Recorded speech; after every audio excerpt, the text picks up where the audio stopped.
So, good evening, everyone.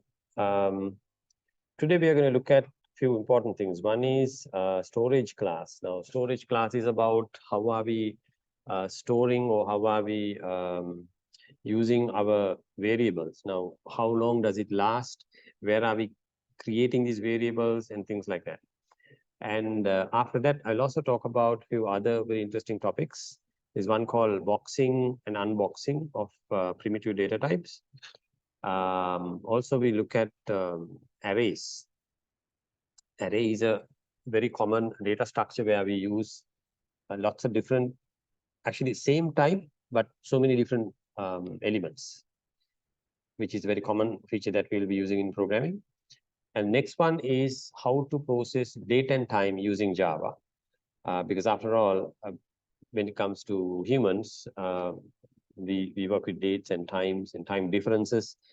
In fact, there are time zones, so stuff like that. So Java has a fantastic library to process all that.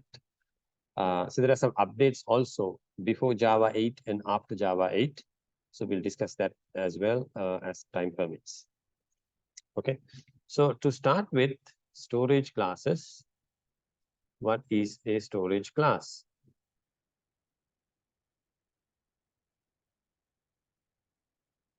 A storage class basically defines the scope, visibility, and also lifetime of variables. What do you mean by scope and visibility? Right. So we'll get into the details and see what it actually means. You notice Java is an object-oriented language, and it has controls as to who can see the value of variables.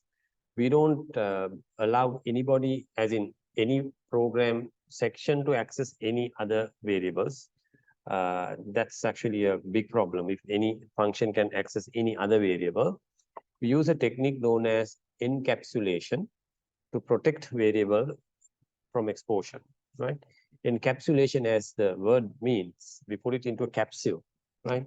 So capsule is something where we don't know what is inside the capsule. Only the capsule manufacturer knows what is inside the capsule. So same concept here. Whoever write the class knows what is inside that class. So how it is done. But if you are using it, a module maybe, a library maybe, we don't care what is inside the variable names, for example, or the logic of the program. So the scope is on that. Okay. Lifetime is about when you start the program and when you exit the program. That's one cycle of the program. But then inside the program, we have something called functions. So we call a function, we do some work, and we return back. So the function has a lifetime on its own, and the whole program has a lifetime on its own. So the variables live in all these stages, and they have different lifetimes also. So we need to figure out which works where. So to start with, the first type of storage is called local variable, right? Which is something that we use all the time, right? In fact, the type is automatic. So we call it auto. We don't mention auto, but it's understood that it is an automatic type. So this is where you declare a variable inside a method or a code block. You know what a code block is, right? A code block is where you have a curly bracket, opening curly bracket, and a closing curly bracket. So that's called a code block. And if you define a variable inside this code block, that's called a local variable, local to that code block. Okay. And the operating system, actually your program is asking the operating system for memory whenever that block is getting executed, right? So when that block is getting executed, your program is requesting memory from the operating system. And when the block execution is over, the memory is given back, right? So the lifetime of the variable is at the time of running the block and then until the end of that block. We have an example here, int x equals 10. Now that can be inside a code block. So when you start the block, x has a value of 10. When you get out of the block, x is no more, right? So the second type is called the global variable. Now, there's also a word called extern, although we don't mention that, but it's exposed to the external world. That's why we call it the global variable. So the global variable is available outside the block. So you might have a code block and it is available outside that code block. Okay. Now that block is available as long as the program is running. Now, for example, we have one here called public static int global variable. That's the name of the variable. Now, the word public means it is available outside the class also if required. Static means even if you do not create the class, the variable is still available, right? And it has a type of integer, it has a name of global var, and it has a value of 20. So any other class, any other method can control this variable because it's a public global variable. Then we have another one, interesting one called the static variable. Although you saw the word static here, static has a very interesting feature. Now, for example, let's say we are building a computer game and the game score is global to the entire game, isn't it? So you want to see the game score throughout your program. I mean, as long as you're playing the game, you want to see the score. So you may be calling multiple functions and going to various sections, subsections of the program and coming back and all that. But your score has to be there without any change. So in that case, we create a static variable. So static means it lives through the entire program and you don't need to create any object from a class, right? The variables are sitting inside classes, yes? Now, if you want to use the variable, you have to create an object out of the class. Now, these static variables doesn't work like that. You don't need to create an object in order to use a static variable. Now, this is also why if you notice our main method is static and we did not create an object in order to use the main method because it is static, right? And then comes another one called the register variable. Now, this is actually bit of a question mark nowadays because the processors we are using and the systems we are using are so fast. I'm talking about not just the laptop, even the mobile phones are very fast and they have a large memory capacity and things like that. So there are times where you need to create the variable inside the processor, right? These microprocessors have something called registers. So we can create the variable not in the RAM, but also in the CPU register. Although we can request it, your compiler may or may not support it, right? But the fact is, if you need a fast access variable, we generally give the register, we put the word register in front of the variable. And if it is possible, your compiler will give you a very fast access to a register. Yeah. But then again, it depends on the processor, it depends on the compiler, it depends on a lot of different things. So it may or may not run inside the register. Then we also have two more things. We call it modifiers. One is where we want to create a variable, but we don't want anyone to change that, right?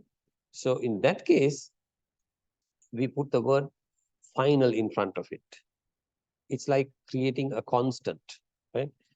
If you've done any programming before, a constant is something that does not get changed. We can't use the word variable because the fact it is variable means you can value varies. A constant does not change the variable. Yeah. So in Java, we use the word final to finalize that. In fact, the word final is used in different places also, in your methods, in classes, and in various places. But we are talking about variables here. So when you put the final in front of it, it becomes final, meaning you can't change it later. There's also another one called volatile. Now, volatile means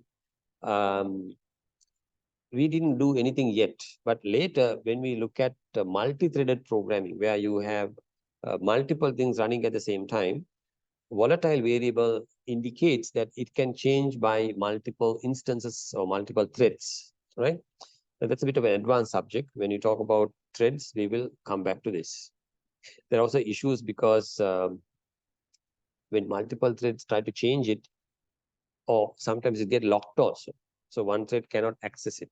So there are issues pertaining to that. We will discuss that when you talk about multi-threaded programming later.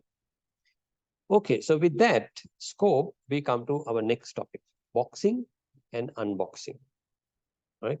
Now, maybe before I go to boxing and unboxing, let me show you an example of a scope for which I'm going to jump into our IDE.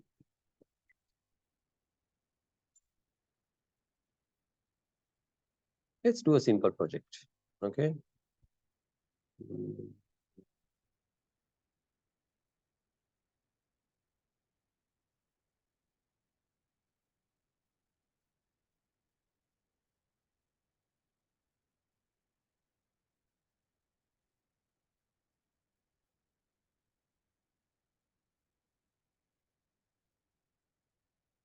So variable scope is the name of our program.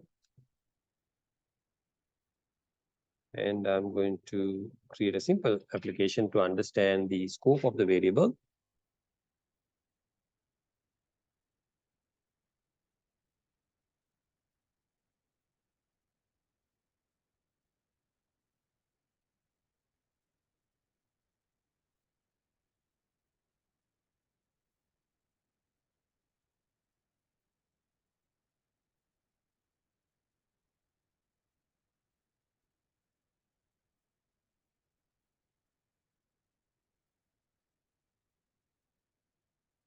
Okay, so we have a example here. So I have a block here. Let's create a variable here. So I'm going to have a public static. Let's call it A. Okay.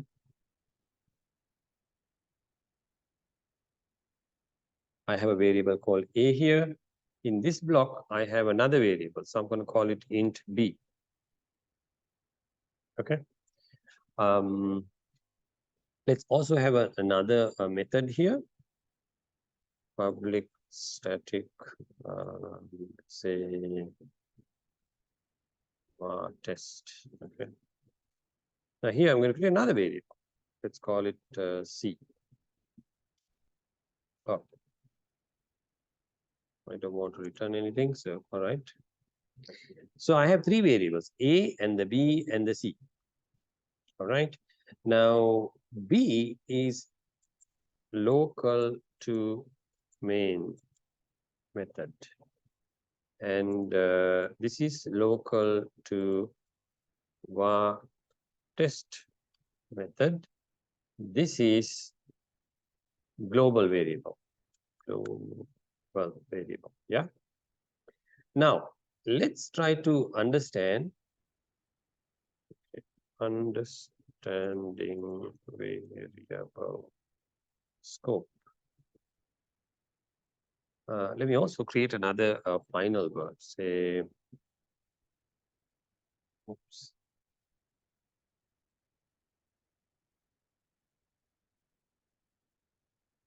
Yeah, I put the word final in front of it. Okay, let's also have a value here. All right. All right, so here's my text. Right, now I'm going to change values. A equals, let's say, 100. Let's call it 1000. Right, and B equals 200. Can I also access C? 300. Well, you notice I have something here. It says, cannot find symbol. Symbol is variable C, location is here, and can't find it. So I can also, it gives me hint, Alt Enter. It says, okay, create local variable C, field scene. Yeah, so basically the C is not accessible. I can't access C because C is outside my block, but A is a global variable. It is still accessible here. Okay. So this line will not work. I have to comment it, right? Cannot access from here. What about this guy here? So can I say now A is 1000, let's say 5,000. Yeah, I can do that. Can I say B equals 6,000? I can't. Why? Same problem. Cannot find simple because B is inside this block here, right? What about C? I can say 7,000, right? Yeah, that also works. Oh, by the way, can I also change D? Because D is inside my block, so I should be able to change D. So I'm going to say 1,500. Can I do that? No, I can't. So I have two problems, 1 and 2. So the one problem here, it says cannot assign a value to final variable. Yes, cannot do this, right? And this doesn't work. Cannot access from here. I'm going to copy this and put it here, right? So this is an example of accessing our code. So this program now runs.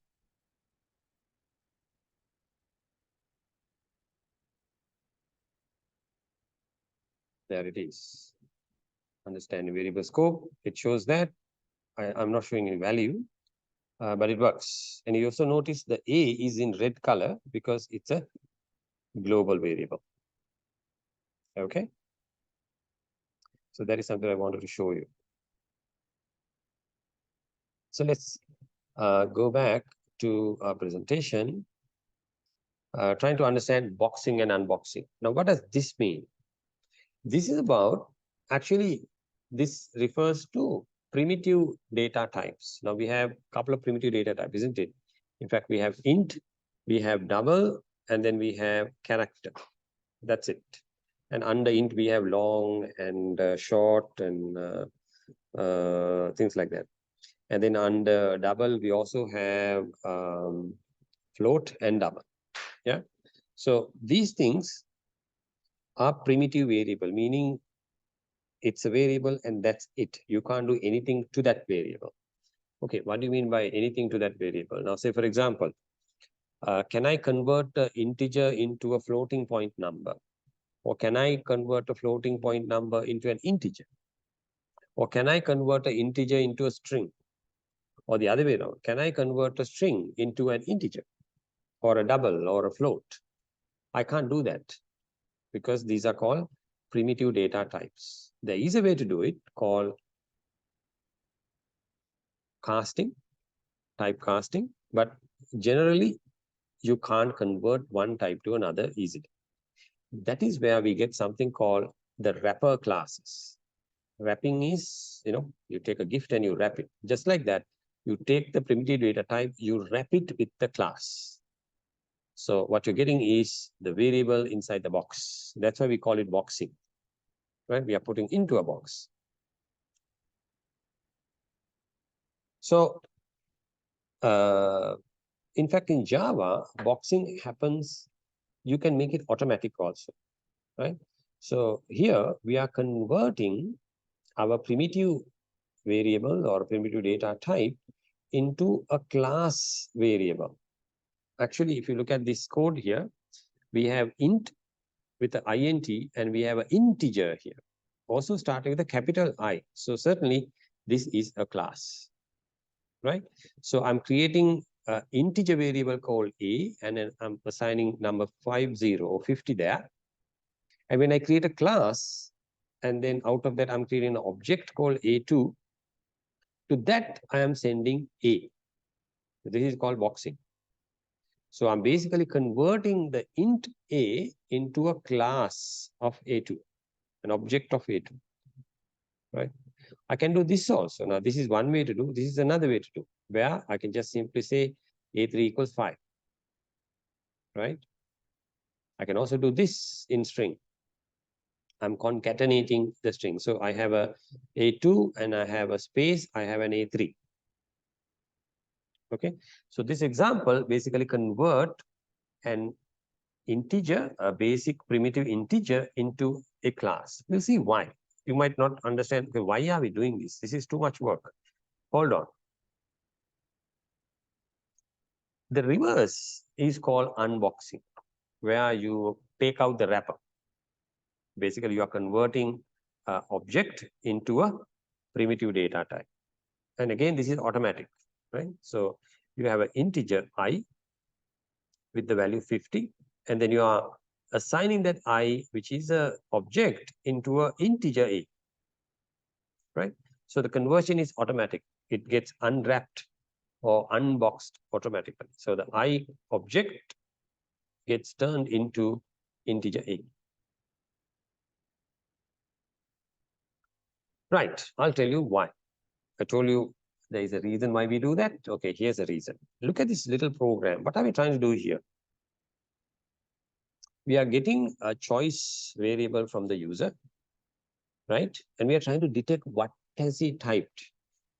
So if he has typed 1 to 9, okay, so we are trying to detect, is it 1? Is it more than 1? Less than 9? Yeah.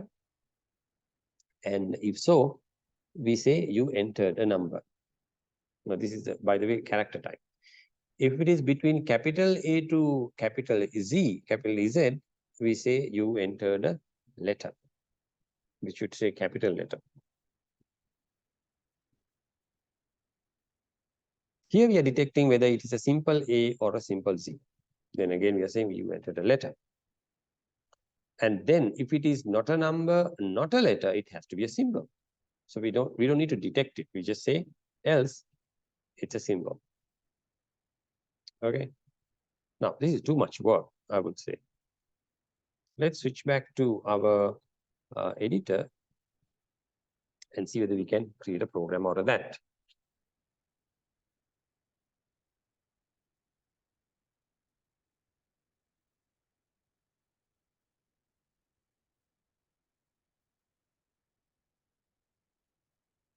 I'll call it box text. And I'm going to finish it here and get a test code.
Better get the code. Give a second.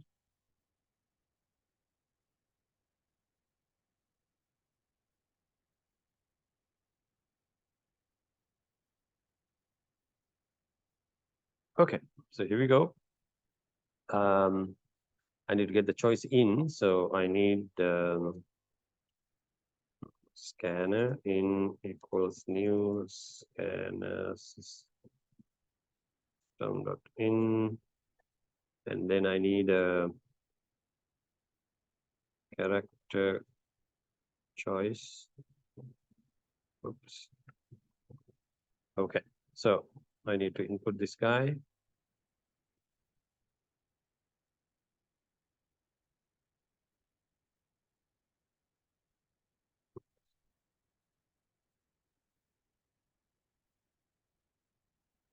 Import.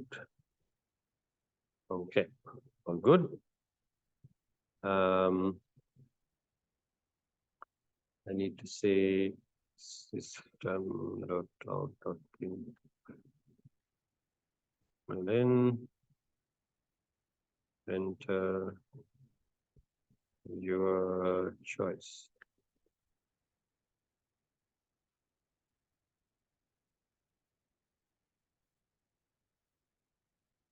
So it's going to be choice dot next.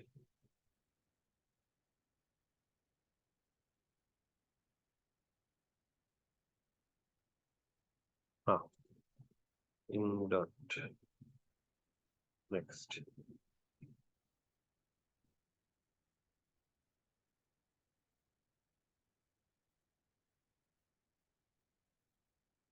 Let's get string. Oops, let's get the next line.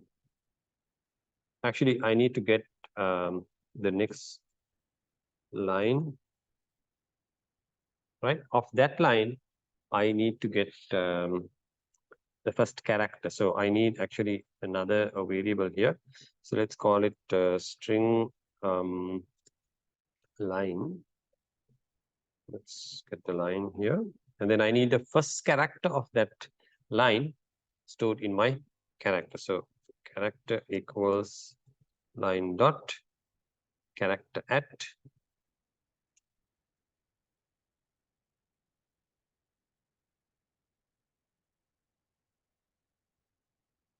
zero.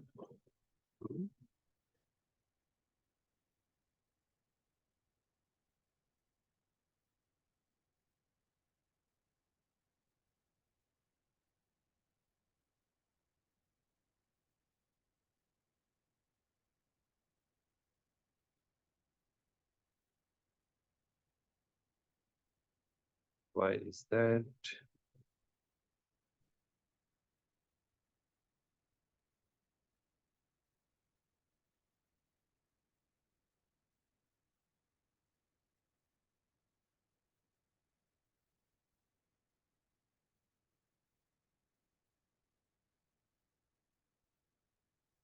Second,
oh, sorry. This should be my variable. Okay. All right. Let's see. It's asking for a character. So let's type number 2.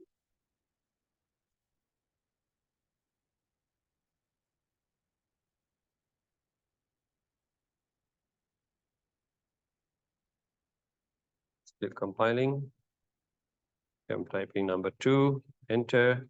It says you entered a number. Okay, it detected my input. Let's try an English letter now. Enter your choice. I'm going to type capital A. Okay, it says you entered a letter. Very good. Let's try a simple A. Yes, it detected that also.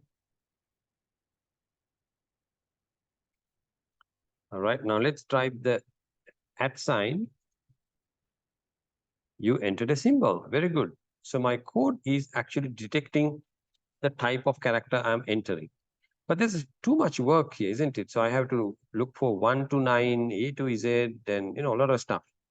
So rather than doing this, what if there is a shortcut to do this whole thing? Yes, there is. Yeah. So the method is to convert my character into a character class. Okay. So I'm going to put a comment here using primitive data type. Okay. My next method is to use using character class wrapper or box. Yeah. So in order to do this, I need to put that character that I have here into a character class. So now let's get the character class here. I'm going to create a new object out of that. Let's call it C. Okay. And to that, in fact, I can do this equals choice, right? So what I'm doing here is I'm converting the choice character into a character object called C, right? Now look at the way I'm writing now code. This is more English and more sort of friendly than the other code. So in this one, all I need to do is detect it using the if, whether it is a digit.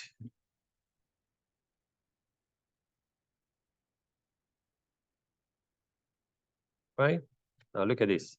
C is digit, okay, whether it is a digit. If it is a digit, we say you entered a number rather than checking for 1 to 9, right? So similarly, I can also detect whether it is an alphabetic character, whether it is capital, simple, I don't care, right? Here's another mechanism. Is it a alphabetical character? You entered a letter, we say, right? The other one, like detecting symbols, it's actually a bit of a tricky situation where I need to use the not condition, right? So is letter or digit? It's another mechanism. Is letter or digit, but you see there is an exclamation mark. That means the not condition. Not letter, not digit. Then obviously it is a symbol. Okay, so let's try it again.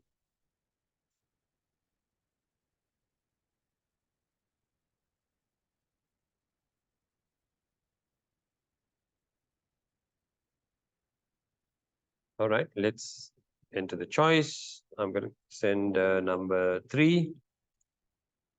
Okay, it's detecting from both places. You entered a number, you entered a number, isn't it? So it is working. So let's try a capital letter. I'm going to type B. Yes, it detected it correctly. So let's try a simple letter. T.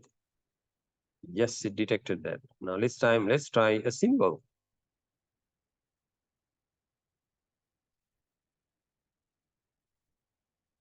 Yes, both are working perfectly. But if you look at the way we type, right? This is very minimal, isn't it?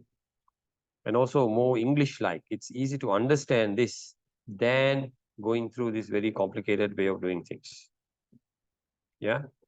So unboxing actually is helpful for us to write clean code. You can do it without it also, but when you use unboxing, in fact, wrappers, it becomes much more cleaner to write the code. All right. Let's get back to our presentation. Right. So this is what we did here with the primitive type, here with the character class. Now, there are lots of other things as well. Now, for example, if you take the character class, you can do all these, by the way. right? For example, what if you want to convert a digit into its uppercase or to lowercase, right? Or you want to detect whether it is uppercase or lowercase, right? So there are methods for that. Now, each letter will detect whether it is a letter. Each digit will detect whether it is a digit. You can also detect the space. It's called white space. Is white space. Now you see the word is to detect it. The word to it is to convert it. So if you want to convert it to uppercase, you say to uppercase, to lowercase, to string. That is also possible. In fact, you can convert it to string also, right? So in fact, you can have a character. Okay, we haven't done arrays yet, but if you want to, we can also convert a bunch of characters into just one string if you want. That is also possible. We'll get to that once we do our array lesson. So there are different things we can do with this. Obviously, since it's an object or a class, we can come up with all kinds of methods and use it in order to convert it back and forth to numbers, letters, capital letters, simple letters, all that we can do.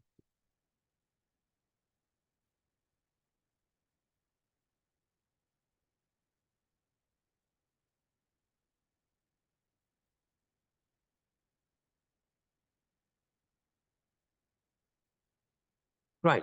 Next, okay, we were dealing with the first primitive type, that is character. Now let's look at the number class. Now, number is also a primitive class, isn't it? In fact, number class is organized according to byte, integer, double, short, float, and long. These are the different subtypes of the number class. These are, by the way, classes. Okay, so double is a class, byte is a class, short is a class. It's all classes, and these are the methods we can use. For example, you can convert it into a value, for example, integer value or byte value or double value. You can also compare these types as well, right? And then you can also get the value of it, like unboxing, for example. You can also convert a number into a string, or the reverse of that. You can convert a string into a number as well, right?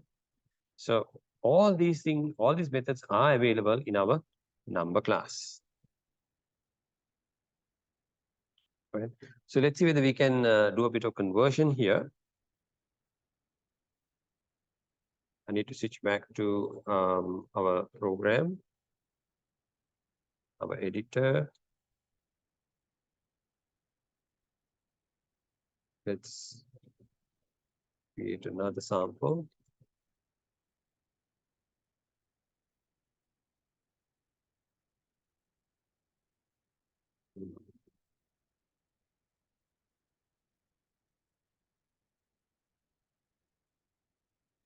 Call it the number class.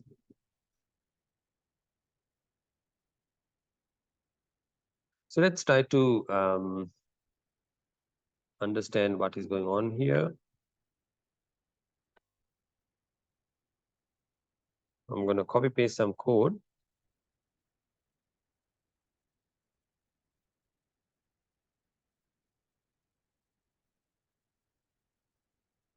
So in here,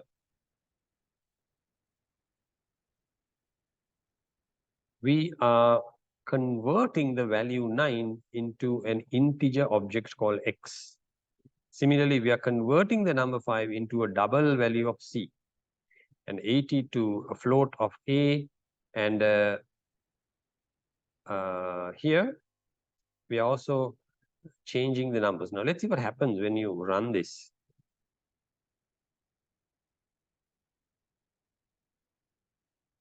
Okay, so testing the number class. So we have a 9, we have a 5. I put it here.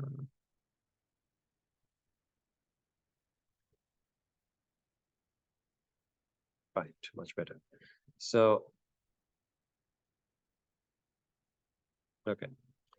So we get the value 9. 9 is become an integer. 5 become 5.0 because we are converting the number 5 into a precision number. All right. So it has a fraction. Right now it's 0. Similarly, that's a double. The float also becomes another precision number with the fraction. Okay.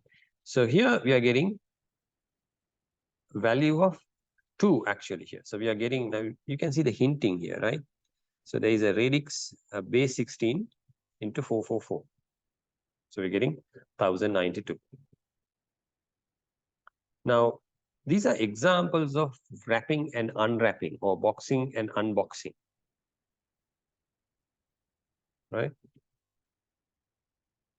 Let's also see whether we can parse something to understand how the parsing is working.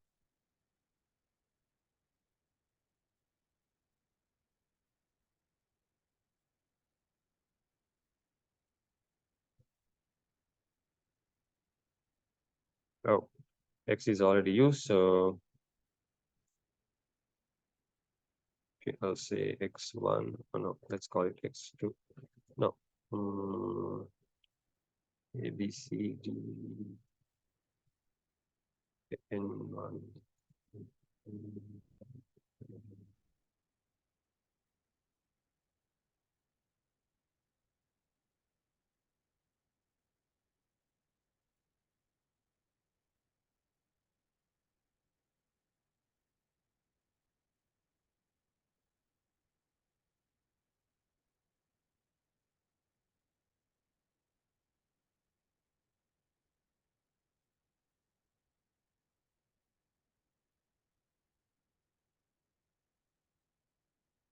Because this variable were already created here, I can't use the same name for my variables.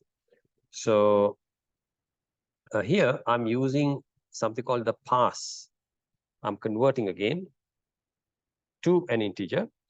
Now, if you look at the left and the right here, so here we are using the class, whereas here we are using the primitive variables, right? So this is actually unboxing, we can say, and here we can say boxing. In fact, it's auto boxing because there is no conversion to primitive type. Yeah? So that's one example. We can also look at, let's say, if you create another variable and then see whether we can convert it to strings in different ways, right? Number to string conversion, or it's called casting, right? I can't use X because it's already used, so it's going to be N4.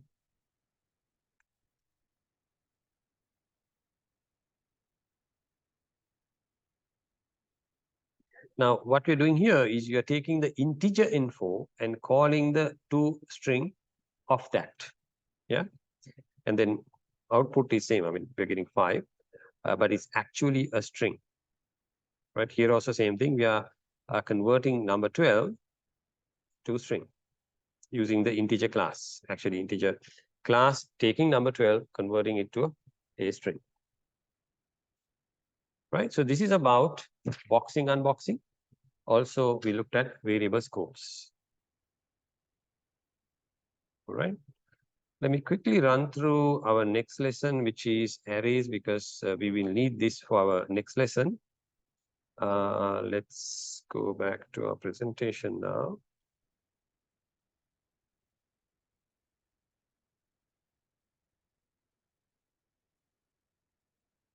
Oh,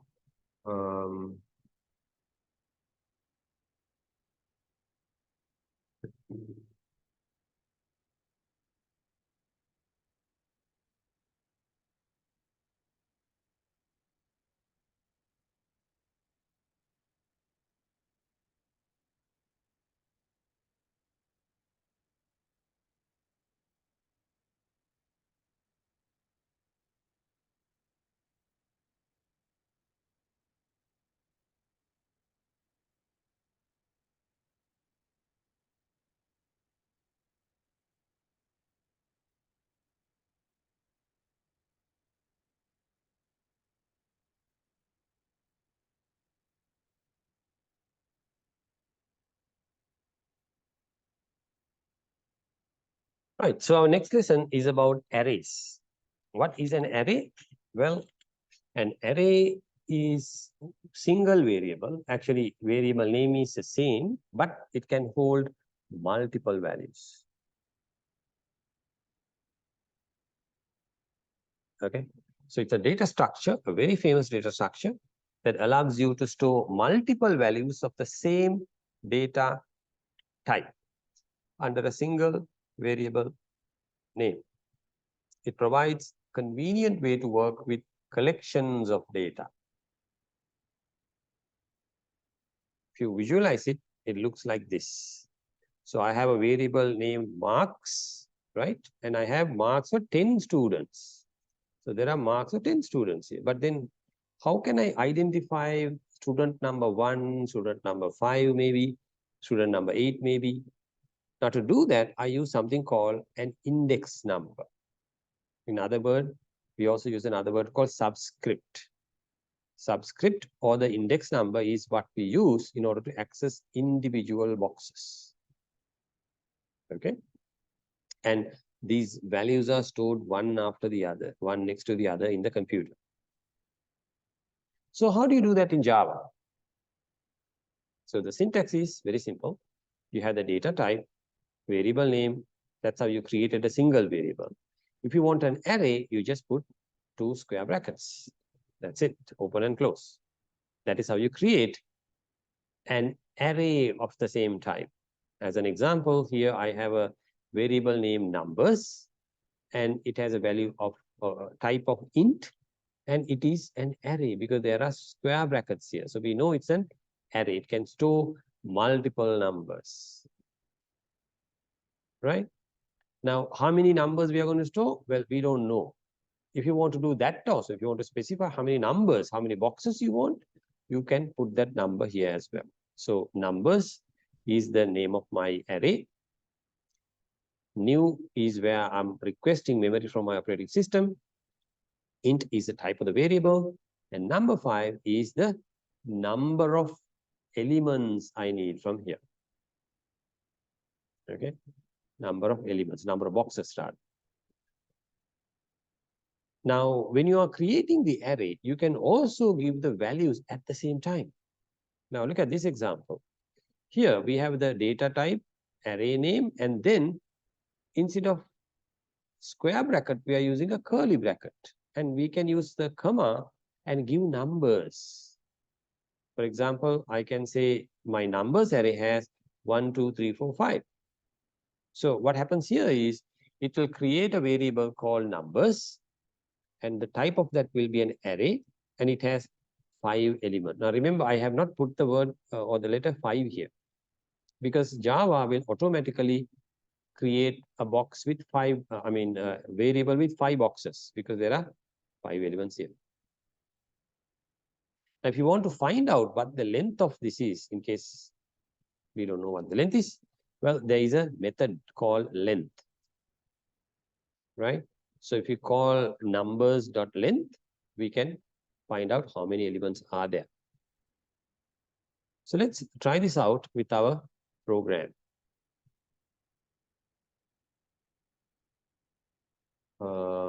Let me do a quick array test.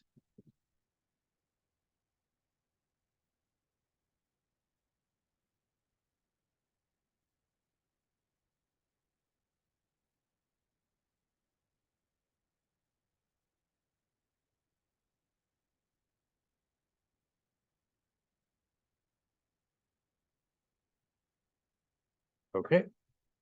So I'm going to initialize the array immediately. So int square bracket, let's call it marks and this, right? So 53, 54, 31, 6. All right. So I created an array with the name marks with values. There are 5 values here. Okay. I can show what is in the marks array, and I can also show how many elements are there. So can I just dump it directly without any print line like this. Can I do that? Yeah, so let's try it. Now I'm just giving the array marks into my system out println to see whether I can get that value on the screen. Yes.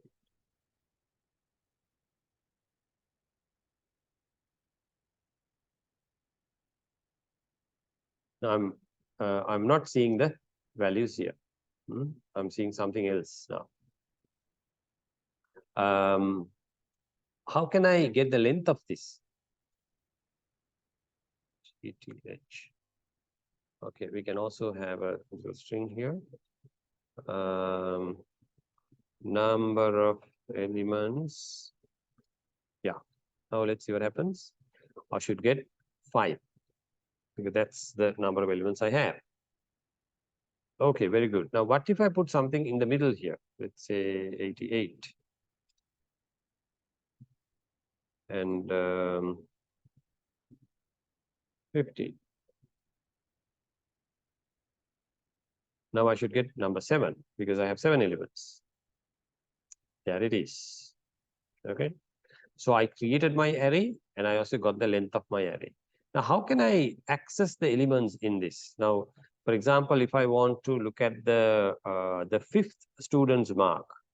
Now, remember, arrays start from 0 elements. So this is 0, 1, 2, 3, 4, 5.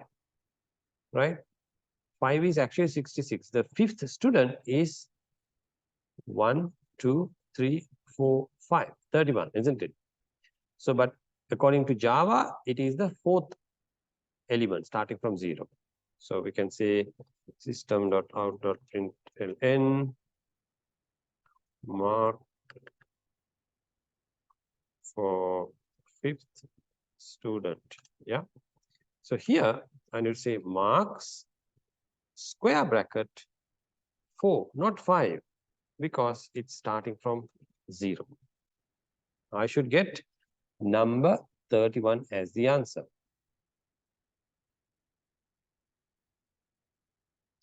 Correct. I'm getting it. Right. So I'll put a note here saying elements start from 0. Okay. That's the reason. Yeah.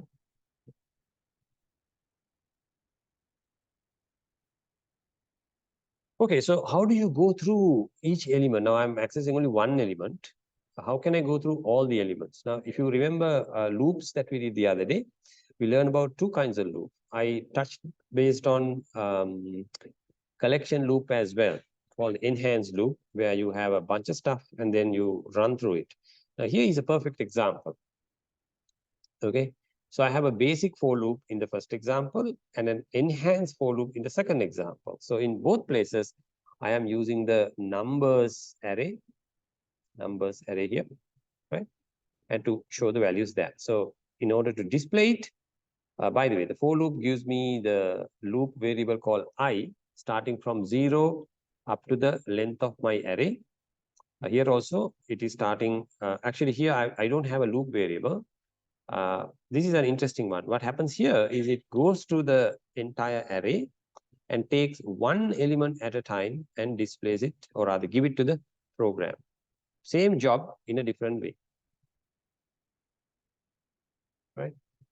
And we also have array, other very interesting methods. Array sort, it will automatically sort our array. And then we also have array fill, which will fill our array automatically. Okay, so we'll try these as well. So let's switch back to my code. So I want to basically show the values of this array here. So I'm going to use both ways. Yeah.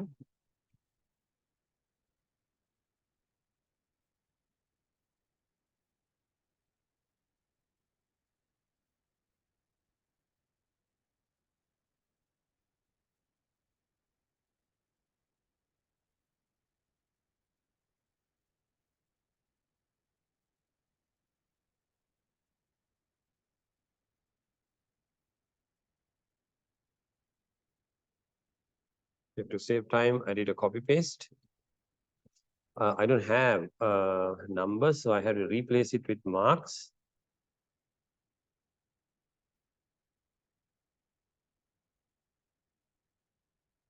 Okay. Okay, let's run this first.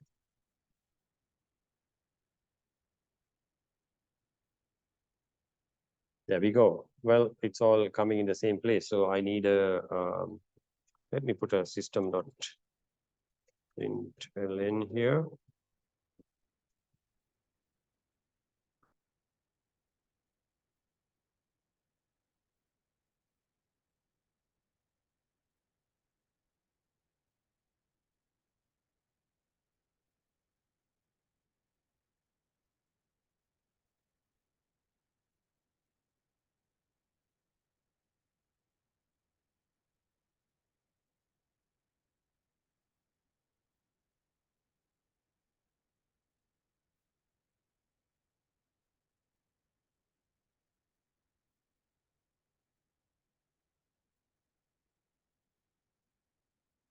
All right.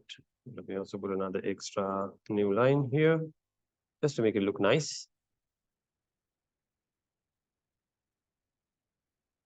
Fantastic, right? Now, one thing I can do is sort it. Now, it's not sorted, yeah? I'm going to sort this now and then display it again. So I'm going to have something called, oops, sorting the array. So for that, I need to call the array class and say sort, to which I have to give the array, so which is marks, right?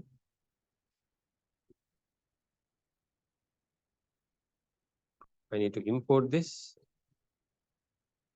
right? Oh, hold on, no, not that.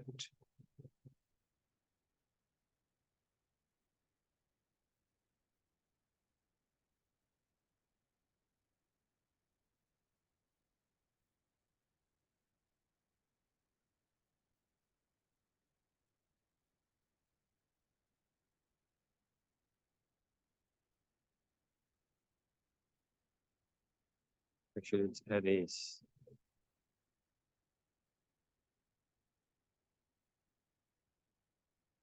Right.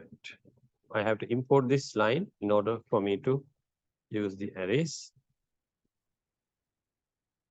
Right. All I need to do is just copy paste this here. Using enhanced for loop. Yeah, I'll say sorted list.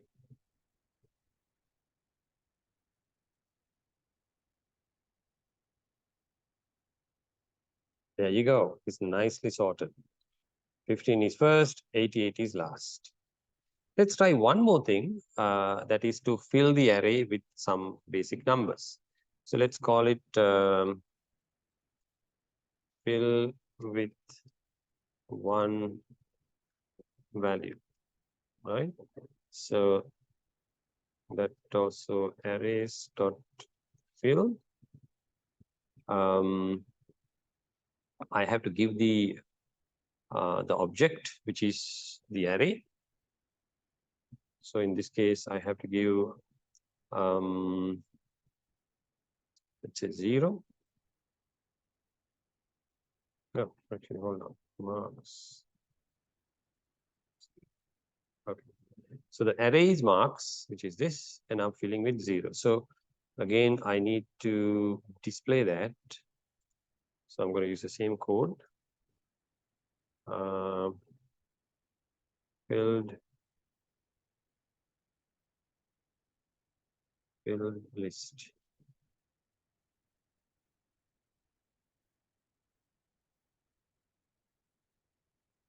So now my array is filled with 0. I can fill with anything. I can fill with, say, 100. Now, every element will have the same value. Then I'm going to put it back to 0 because that's safer. Okay. Right. So we covered a lot of stuff today. We covered variable scope to understand the life of the variable. We looked at the public local, and other things like static also. Then we looked at boxing, unboxing of primitive data types, and we realized when you box it, when you put the primitive variable into a class, you're actually getting a lot of other additional interesting stuff, like the number class and also the string class gives us so much of power. Then we also looked at a sample arrays. Okay. So next week, we will look at date time operation and see what we can do with that, because it's another very important lesson. Also, it is important because Java 8 brought a massive change in date time processing. So we are using a package called time. We are not using the date class, unlike the older one. All right, so that's all for today.